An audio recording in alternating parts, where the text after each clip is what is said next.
So class, good morning to all of you. And today, as we are seeing, we will discuss about the dual behavior of matter. In last lecture, you see that your Bohr's theory and you have the black body radiation concept. Here you can say you have the EMR, that means electromagnetic radiation. In the same manner, in 1924, a scientist is called the de Broglie is proposed that the radiation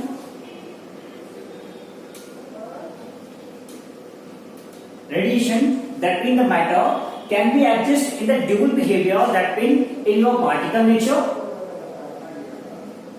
in your particle and wave nature. Clear? That means अगर आपके पास कोई radiation है, कोई light आपके पास है, तो it can be adjusted in the two nature called the particle nature and you have the wave nature. Clear? It is a consideration of de Broglie in your 1924. Clear?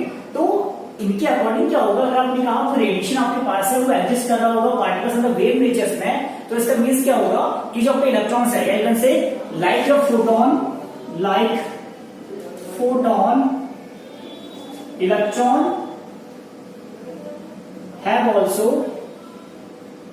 have also wavelength lambda and momentum p.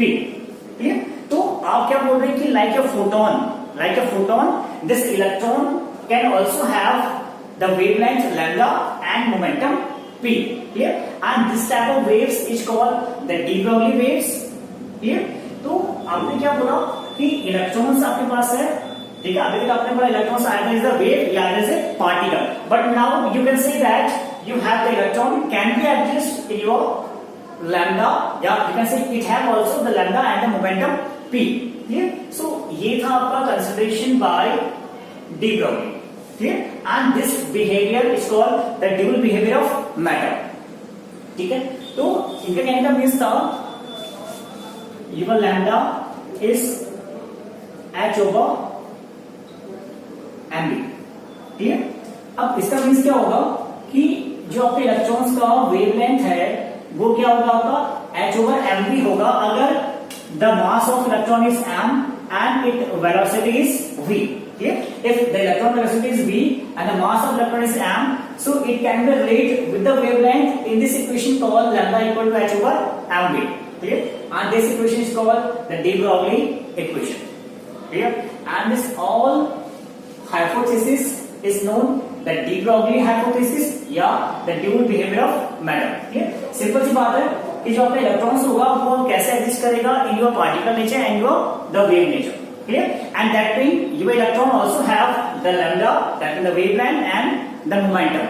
These two are adjust in your electron. Clear? और इससे पहले हमने बात किया था केवल photon के case में. बात समझ रहे? तो लेकिन सिंपली आपके पास सोल्यूशन मिल गया lambda equal to h over mv. ठीक, अब इक्वेशन आपके पास आया कैसे, that mean you have the derivation for this equation, here you can say the derivation for the de Broglie equation. Okay? And before that derivation, you remember about the Max Planck quantum theory. Clear? Max Planck ने क्या बोला था? Max Planck proposed that a energy of photon can be equal to h. ठीक है, उन्होंने आपसे कहा था कि जो कोई फोटोन होगा उस फोटोन की एनर्जी कितनी होगी, h के इक्वल होगी. ठीक है, दिस इज द कंसीडरेशन या this is equation for the Max Planck quantum theory. Clear? And same time Einstein साहब पहुंचे थे हमारे पास, उन्होंने क्या बोला था, एक रिलेशन दिया था mass energy relation, that mean E equal to mc square. Very famous reaction of या very famous equation of Einstein, that mean equal to mc square. Clear? ये दो बातें क्या कहती है आपका, this equation is called the Max Planck equation for energy of a photon and this one your energy mass और relationship given by Einstein. Clear? So if you combine these two equation, that mean by the equation first and by the equation second you have h nu is equal to mc square. Clear? And from your wave chapter, we know that you have the relation of this v called the frequency. Yeah, you can see the velocity you have. So you can see that you have nu equal to c by lambda. Clear?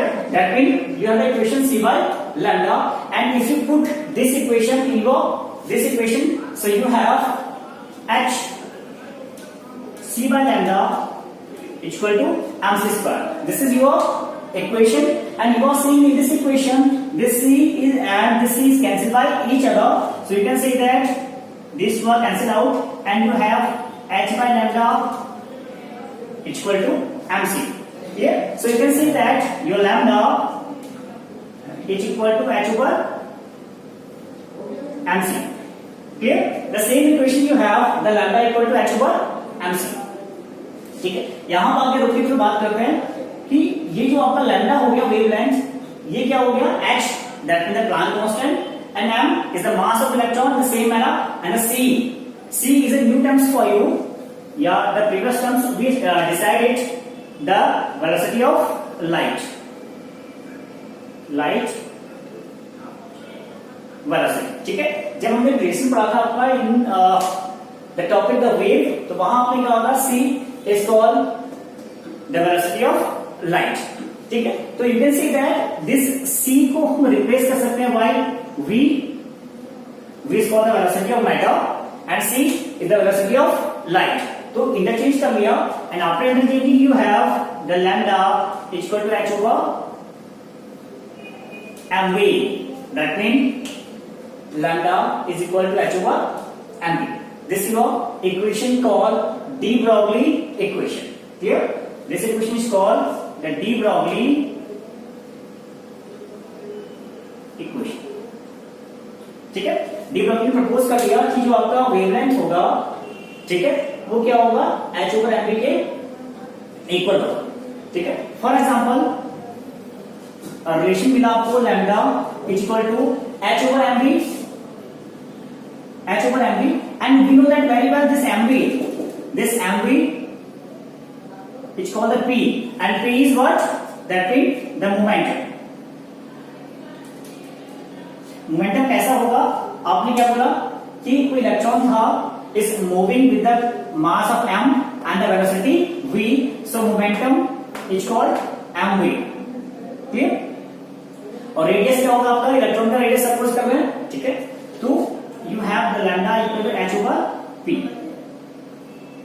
p, ठीक है, and we know that this h is called the Planck constant, and constant आपके पास है, so you can say that lambda is inversely proportional to momentum p. Clear? So new relation is obtained from here, the lambda is inversely proportional to momentum. ठीक है, that mean क्या होगा, अगर किसी revolving electrons का momentum increase होगा, that mean the lambda will be decreases. ठीक है, लैम्डा क्या स्टार्ट कर देगा, डिक्रीज होना स्टार्ट कर देगा, और लैम्डा का इंक्रीज कर रहे हैं, that mean you have the p will be decreases. Clear? So this is the relation in between the wavelength and momentum. और किसकी बात की हमने, एक इलेक्ट्रॉन की बात की, like your photons, electron also have the momentum and your wavelength. Clear?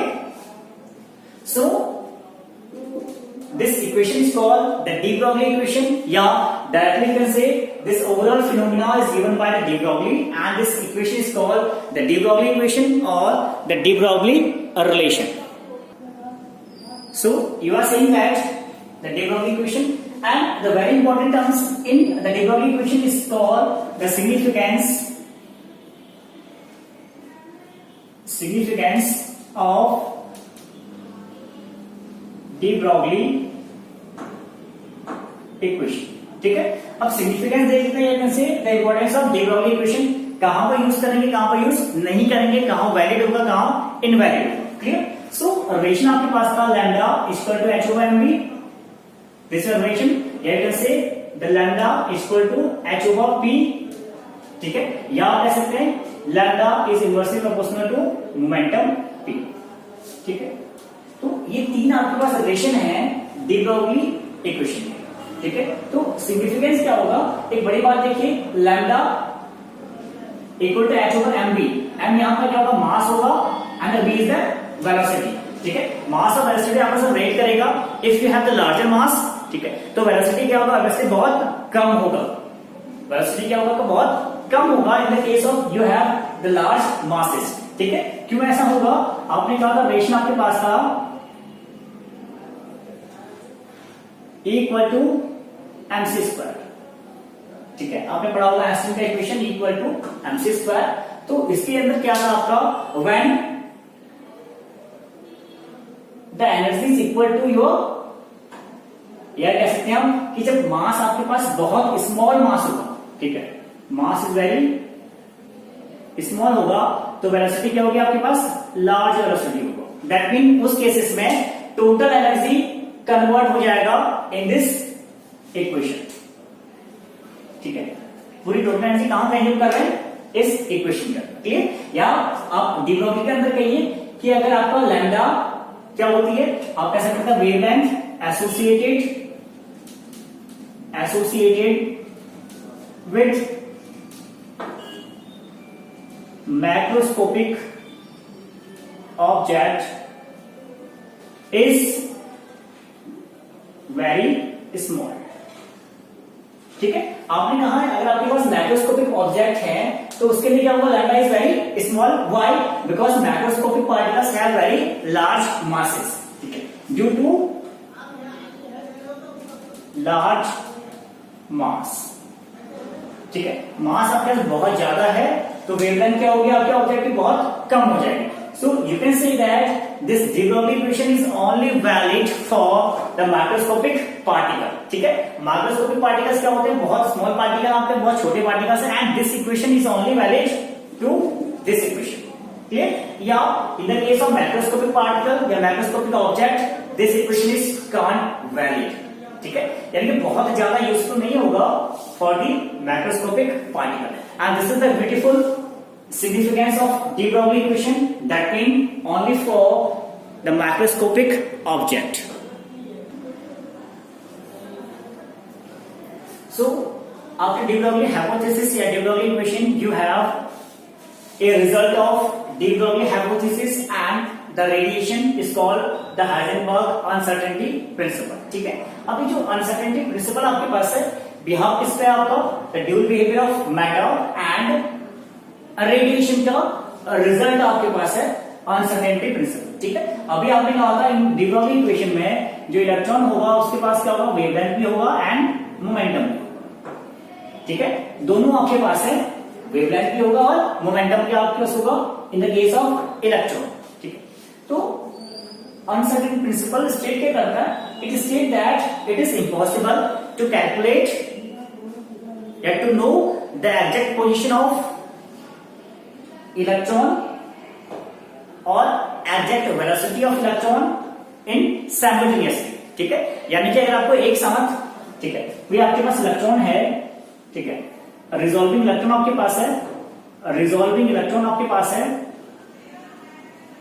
So it is very impossible to calculate the exact position and the exact velocity of an electron simultaneously. ठीक है, अगर मुझे एक साथ, ठीक है, एक साथ क्या निकालना है, कैलकुलेट करना है, वेलोसिटी भी कैलकुलेट करना है एंड मुझे पोजीशन भी कैलकुलेट करना है, मुझे पोजीशन भी कैलकुलेट करना है, so it's not possible simultaneously. ठीक है, तो यही आपका स्टेटमेंट था हाइजेनबर्ग अनसर्टेनिटी प्रिंसिपल। ठीक है, और अनसर्टेन का मीन्स क्या होता है आपका, अनिश्चित। ठीक है, यानी कि जिसको हम कैलकुलेट नहीं कर पा रहे। ठीक हो गया, तो ये था आपका Heisenberg uncertainty principle, that mean it is impossible to calculate या to know the exact position of an electron and the exact velocity of electron simultaneously. ठीक है, तो मैथमेटिकली से कैसे बोलेंगे हम लोग, मैथमेटिकली कैसे बोल सकते हैं इसको हम लोग। ठीक है, आपने कहा delta x into delta P is always greater than या equal than h upon 4 pi. This is the statement of your uncertainty principle. ठीक है, तो you can see that delta x into delta p is always greater than equal to h over 4 pi.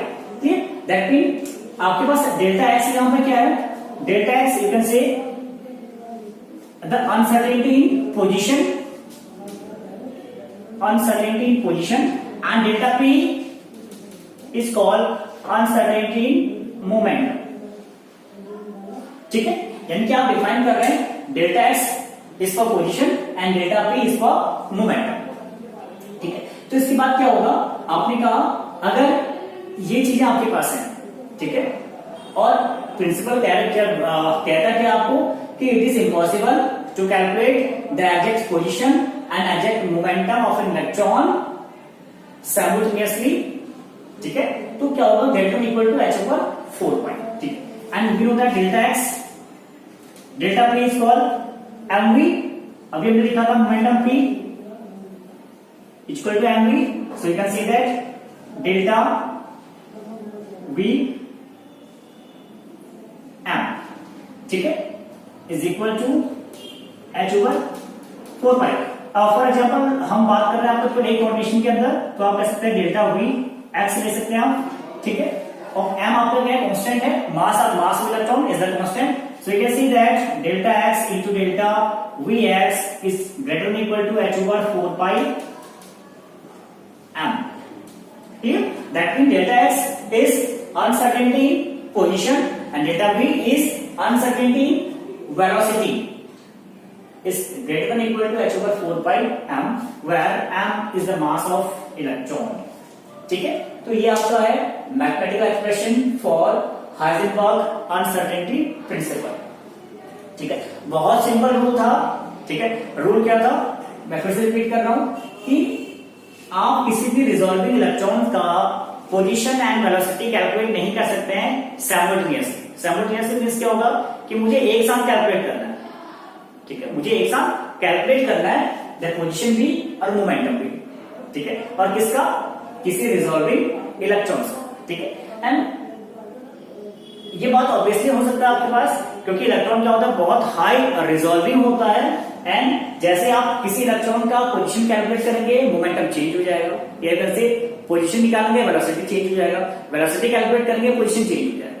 ठीक है, so this is called the Heisenberg uncertainty principles and the mathematical expression delta X into delta V is greater than equal to H over 4 pi M. ठीक है, अब बात करते हैं इसका significance का. बड़ा इंपॉर्टेंट सिग्निफिकेंस होता है. ठीक है, बार पूछा जाता है what is the Heisenberg principle and the significance of this principle. So you have the significance.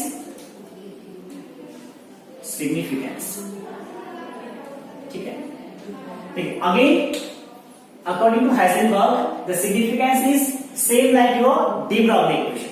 de Broglie ने क्या बोला था, this equation is only valid for the microscopic particles. ठीक है, microscopic that means you have the very small particles.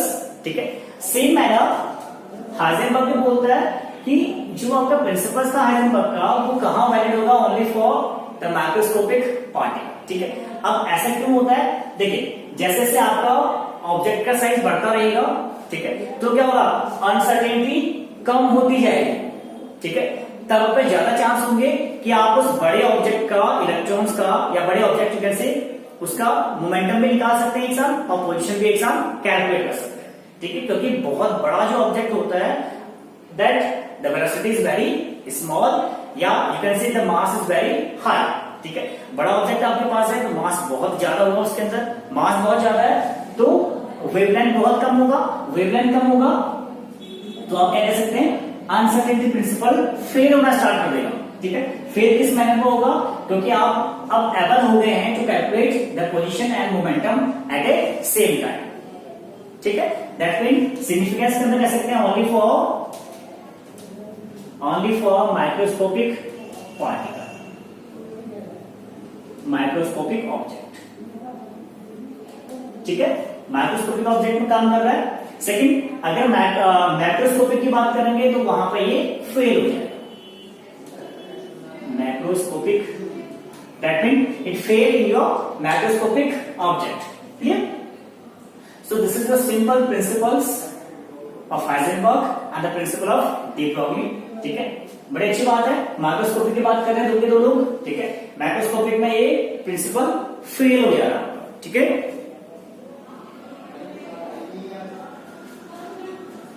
so class after your de Broglie equation and your Heisenberg uncertainty principle, you have a numerical, and the numerical is based on de Broglie because the question is that if the velocity of electron in Bohr's first orbit is this 1 meter per second, calculate the de Broglie wavelength associated with it. Clear? So simple question is that the calculate the de Broglie wavelength. Clear? So you can see that according to de Broglie, you have the lambda equal to h over mv. Clear? So this is your de Broglie equation.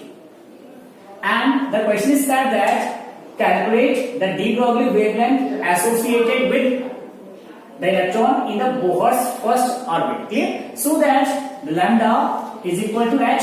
We know that the Planck constant. Clear? And this m is called the mass of electron, and this v is called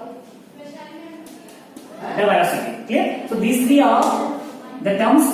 So lambda equal to h is given you the 6.626 into 10 to the power minus 34 joule second upon the mass of electron. We all know that 9.11 into 10 to the power minus 31 kg you have, and the velocity you have is given is 2.19 into 10 to the power 6 meter per second. Clear? So calculate this equation and write the wavelength lambda. Clear? So after calculating this one, it will comes approximately, it will cancel out and it will become 10 to the power minus 10 meter.